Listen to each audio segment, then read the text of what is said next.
সুতরাং কাকরাইল একটাই থাকবে, ওলামাদের নেতৃত্বে কাকরাইল চলবে। ইজতেমা 2 দফা হবে বটে, ওলামাদের নেতৃত্বে হবে। মারামারি করবা টঙ্গীর ইজতেমার ময়দানে আগে যা করেছো, ময়দানে ঢুকে ছাত্রদের প্রহার করবা, মাথা ফাটাবা, তোমরা যাদের উপর ভর করে এগুলো করেছো সেই তো পালিয়েছে। সুতরাং তোমাদের এই দাদাগিরি আর চলবে না। কয়েকদিন আগে ঢাকার সোহরাওয়ার্দী, ঐতিহাসিক সোহরাওয়ার্দী ময়দানে প্রায় সারা বাংলাদেশ থেকে 10 লক্ষ আলেম জমায়েত হয়েছিলেন। বাংলাদেশে এখন একটা ফিতনা চলতেছে। এই ফিতনা হচ্ছে আমাদের দিল্লির সাদ সাহেবকে কেন্দ্র করে। একদল মানুষ মনে করেন সাদ সাহেব আমির, ওনার নেতৃত্বে আমরা কাজ করব, উনি যা বলে আমরা তাই করব। চাই বাংলাদেশের 10 লক্ষ আলেম যাই বলুক না কেন, বাংলাদেশি কোনো আলেমদের কথা আমরা মানব না। ওদেরকে কেউ বলে সাদপন্থী, কেউ বলে এচাআতি, আমি বলি সাদিয়ানি। যে নামে আপনারা ডাকেন না কেন, এই ফিতনাটা এতটা কঠিন এবং ভয়াবহ হয়েছে। গতকাল তারা হঠাৎ করে কয়েকশো মানুষ বাইতুল মুকাররমে জমায়েত হয়ে গন্ডগোল করেছে। আজকে আমি যখন রওনা হয়েছি, হঠাৎ শুনি লালবাগে শাহী মসজিদে 100 মানুষ সেখানে গিয়ে দাওয়াত ও তাবলীগের কাজ করবে। তোমরা কোত্থেকে এসছো? নানা জায়গা থেকে লোকজন জড়ো হয়ে একটা মসজিদে ঢুকে তাদের পরিকল্পিত একটা ষড়যন্ত্র এবং গন্ডগোল লাগানোর চেষ্টা তারা করতেছে। যদি তুমি দাওয়াত ও তাবলীগের মেহনত করো, তো দাওয়াত ও তাবলীগের কিছু নিয়ম আছে। মসজিদ মহল্লার সাথীরা সেই মসজিদে তালিম এবং গাছতের কাজ করে থাকেন, বয়ানের কাজ করে থাকেন। যদি অন্য কোনো মসজিদে গিয়ে আপনি দাওয়াত ও তাবলীগের কাজ করতে চান, তো এটা আবার কাকরাইল থেকে রোখ দেওয়া লাগে, অনুমতি নিয়ে কোনো মসজিদে যাওয়া লাগে। কোনো ধরনের অনুমতি ছাড়া নানা জায়গা থেকে 100 লোক জমায়েত হয়ে কোনো মসজিদে গিয়ে হট্টগোল করা, এটা কখনোই সঠিক তাবলীগ হতে পারে না। সোহরাওয়ার্দী উদ্যানে ওলামায়ে কেরাম বক্তৃতা করেছেন, আমিও বক্তৃতা করেছি। এখানে আপনারাও হাজার হাজার আলেম এবং দাওয়াত ও তাবলীগের সাথেও এখানে আছেন।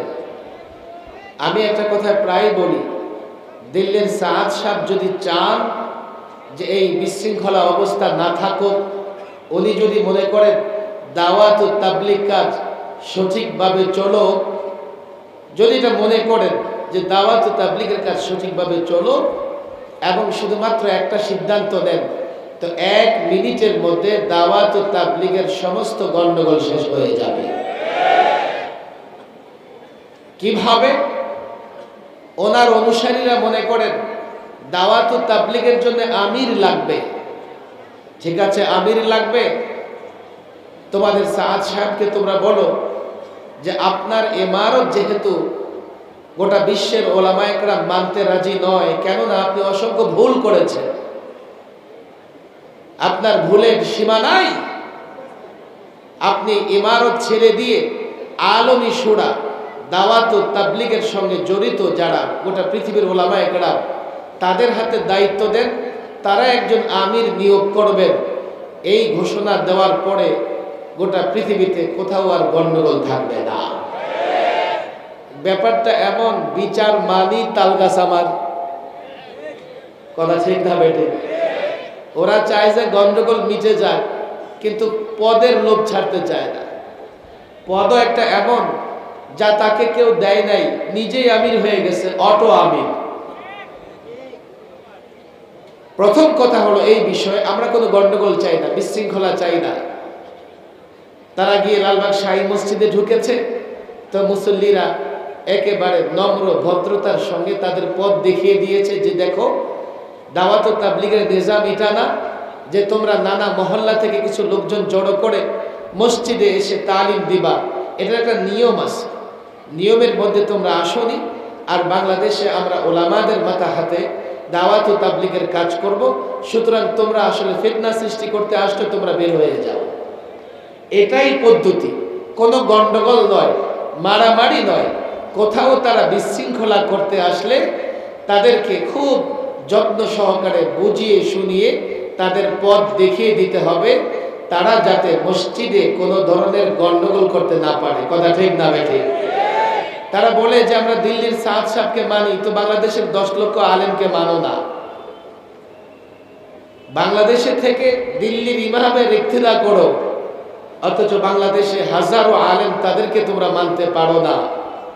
আমার ভয় হচ্ছে অদূর ভবিষ্যতে এটা এমন একটা ফিতনা হবে, এই ফিতনা যদি পরিকল্পিতভাবে মোকাবেলা না করতে পারি, তো এই যে বিগত ফ্যাসিস্ট সরকার যেভাবে কাকরাইল এবং টঙ্গীর ময়দানকে বিভক্ত করে গেছে, ভাগ করে দিয়ে গেছে, দেখা যাবে আগামীতে প্রত্যেকটা মসজিদ বিভক্ত হয়ে যাবে।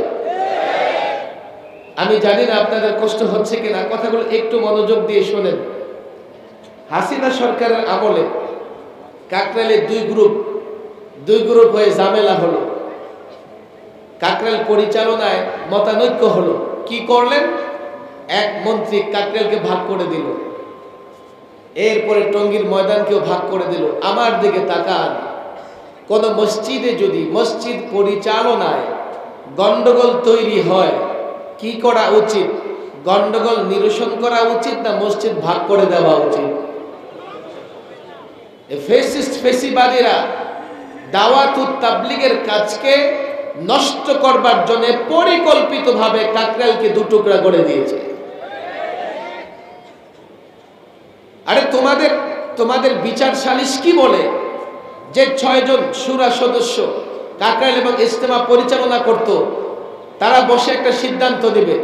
তোমরা তো গণতন্ত্র পূজারী, যদি মনে করো অধিকাংশ যেদিকে সিদ্ধান্ত সেদিকে যাবে, এই 6 জনের মধ্যে 4 জন হচ্ছে আলেমদের পক্ষে, তাহলে সিদ্ধান্ত তো আলেমদের পক্ষে যাওয়া উচিত। 2 জন আলেমদের বিরুদ্ধে, ওই 2 জনকে কি করলাম? মসজিদ ভাগ করে দিলাম। কালকে যদি আরেকজন দাঁড়িয়ে বলে আমি গন্ডগোল করব, আমি তাদের সঙ্গে থাকবো না, তো মসজিদকে তৃতীয় দফা ভাগ করতে হবে। কথা ঠিক না বেঠিক? পরিষ্কার বলি, ফেসিবাদীরা যা করে গেছে তা সঠিক করে নাই। মসজিদ পরিচালনায় গন্ডগোল হলে মসজিদ ভাগ করা যায় না, মাদ্রাসা পরিচালনায় গন্ডগোল হলে মাদ্রাসা ভাগ করা যায় না, দেশ পরিচালনায় গন্ডগোল হলে দেশ ভাগ করা যাবে না। সুতরাং কাকরাইল একটাই থাকবে, ওলামাদের নেতৃত্বে কাকরাইল চলবে।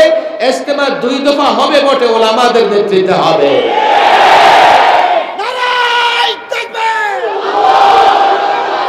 কথাগুলো আগে বোঝার চেষ্টা করেন। তোমরা যুক্তি চাও, যুক্তি দিয়ে দিচ্ছি।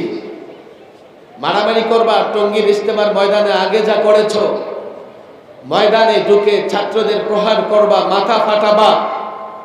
তোমরা যাদের উপর ভর করে এগুলো করেছ, সেই তো পালিয়েছে। সুতরাং তোমাদের এই দাদাগিরি আর চলবে না।